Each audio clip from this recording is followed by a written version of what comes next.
Welcome to Top 10 Archive. It's a deep desire that most of us don't have the gall to act out on. But revenge, is a common human temptation festering within all of us.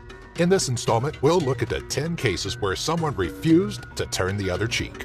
Number 10. Katie's Revenge.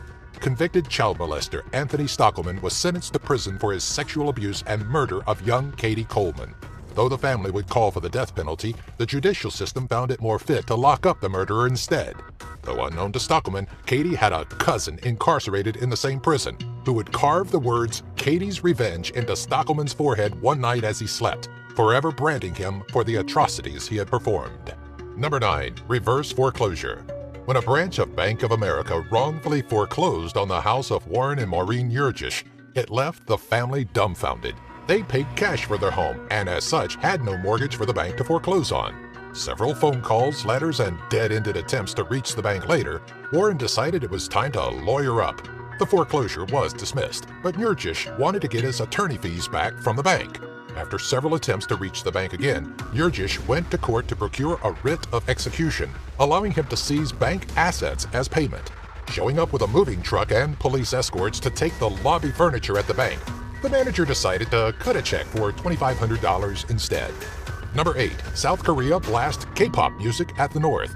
When North Korea sank the ROKS Chonan, a South Korean Navy vessel, North Korea figured it would be a good idea to launch an artillery attack against its southern cousins for no reason, resulting in the deaths of 4 people. South Korea decided to get a little bit of revenge. In June of 2012, South Korean soldiers marched to the border and set up an enormous set of speakers, which they used to pound K-pop into the airwaves.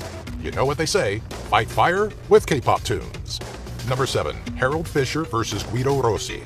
First Lieutenant Harold Fisher was returning home from his 20th bombing mission in World War II in his B-17. With the plane in barely working order, he had his men throw out anything that wasn't bolted down in hopes of staying airborne. Thinking the arrival of an American P-38 fighter was a godsend, he couldn't have been further from the truth. The P-38 was, in fact, commandeered by one Guido Rossi, who used this plane to shoot down many other planes. Fisher survived and then went to his commanding officer to ask permission to borrow an experimental YB-40 aircraft, on which he painted the likeness of Rossi's wife. End result, Rossi was reportedly shot down and he was captured. Number 6. Aaron Burr versus Alexander Hamilton. Aaron Burr would continuously attempt to get political office, although Alexander Hamilton seemed to make it his job to prevent that from happening, costing Aaron Burr his presidency against one Thomas Jefferson. It wasn't until Burr was running for governor of New York and Hamilton again shot him down that Burr decided it was his turn to do the shooting. Challenging Hamilton to a traditional gun duel, Burr would emerge the victor, and Hamilton was pronounced dead on July 11, 1804. Number 5. Aaron Barr versus Anonymous. The international hacker collective known as Anonymous has been in the headlines of news stories for a while now, and recently, the FBI decided they should finally go after them. Aaron Barr, the once head of internet security firm H.B. Gary, claimed to have information on the heads of Anonymous, including addresses, names, and other personal information. As I'm sure you can guess, this just didn't sit well with the collective of hackers. They took to their keyboards and tore apart H.B. Gary's website, as well as Barr's personal social media accounts, leaking some 60,000 emails to a torrent site that contained proprietary information. Casually, Anonymous would respond, "It would appear that security experts are not expertly secured." Number 4. Jane White and the Jehovah's Witnesses. Oh, a knock on the door. It must be important, right? Well, for one Jane White, that just wasn't the case. She would get the same uninvited knock from Jehovah's Witnesses once a month for 12 years straight. After one too many surprise visits, Jane had enough and decided to get a little payback. She would start pounding on the doors of their church. Once the door was opened, she began to offer everyone inside free magazines. This lasted for roughly 30 minutes before the church called the police and the two parties split ways. In the end, Jane got what she wanted, to sit on her couch without interruptions. Number 3. Maria Oktyabrskaya buys a tank. During World War II, Maria Oktyabrskaya's husband, an officer in the army, was killed in action. Doing what any grieving widow would do, she sold off all of her belongings to amass the amount required to purchase a tank. Writing a letter to Stalin himself, she asked and was granted to be sent to the front line as the driver of the tank she named Fighting Girlfriend. In her first outing, she outmaneuvered German soldiers, and upon becoming immobilized, she jumped out to repair the damages in the middle of a firefight and successfully continued on.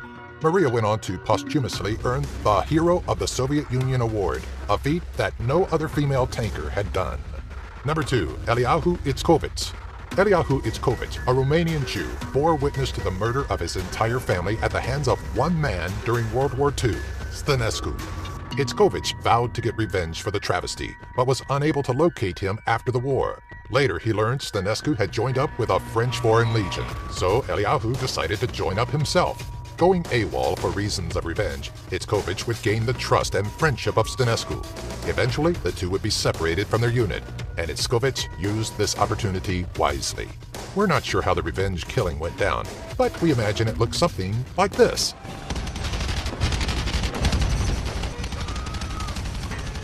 Number 1. Alan Rolski.